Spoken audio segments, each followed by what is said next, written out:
When it came through high school and thinking about college, my parents really didn't have any money to send me, and there were all these commercials of like, be all that you can be. So I thought, wow, this will be really cool. And the National Guard in Ohio had these different benefits, so I'll sign up. And I remember the recruiter came over and he said, well, what do you want to do in this man's army? And I said, well, I think I want to do photojournalism. I think that'd be really cool. And he looked at me and he said, infantry or armor?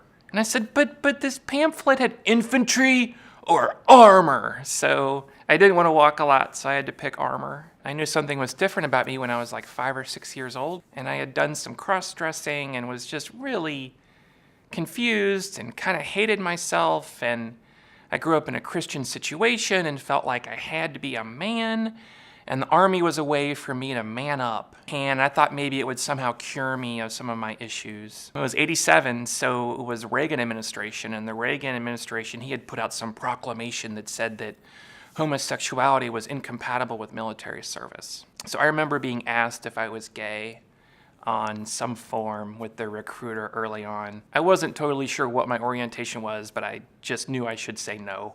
I joined. I was in Fort Knox for about 6 months. And so I started out, of course, as a private and progressed up to Sergeant E5 before I got out in 1995. And by then, we were in the Clinton administration, and it was don't ask, don't tell.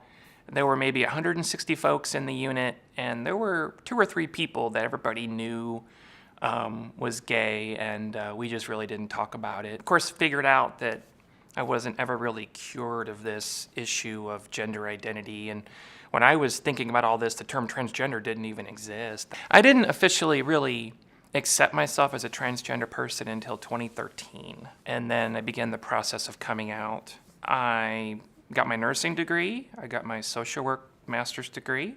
Now we're in 2017, and the behavioral health units at VAs around the country need social workers, and I'm an LISW in Ohio. So I thought, hey, let me call that recruiter and see if I could be a part of this unit. So at first it was, I think we can get you in either in July of this summer or in January 2018. The Obama administration put some things in place to bring trans people in. So I was pretty excited. And then really just a few weeks later, there was an announcement by our President Trump about the proposal to ban transgender people from the military. And so now here's another challenge where they want to ban trans people. And by some studies, there's 5,000-6,000 trans people in the military, and they're serving proudly, they're doing their jobs.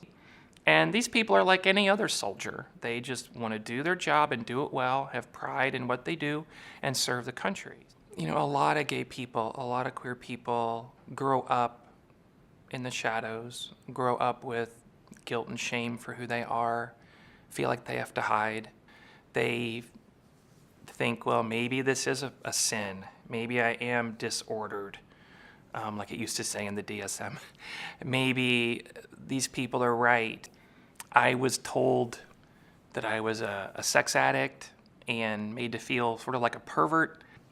I used to have to wear a rubber band, and I would snap it, like if I had an inkling or a thought of dressing up in women's clothes, and it was a way to condition me to see that as something negative. And so that was really harmful. And so when they've talked about trying to ban that, especially for children, people under 18, you know, it was like a no-brainer, like we've got to get out and talk about this because it doesn't help anybody. If there's a chance to try to talk about trying to ban something that's going to hurt people, then I'll do what I can. And so I testified with the city of Columbus. I mean, we all just want to go in and serve. I just want to go back and do something I can, because for LGBTQ people that are in the military or veterans of the military, there's really high suicide rates. There's really high mental illness. So these are people that I'm a peer with. I'm a veteran. I want to be able to go back in. I understand their situation to some degree, and I want to be there and try to help them. I'm so happy that I've come out and that I am myself and that I've found a new life. I have a beautiful daughter named Lily. She's almost 5.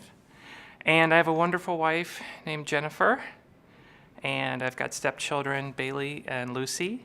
And life is just so much better being out and being able to be out in the community.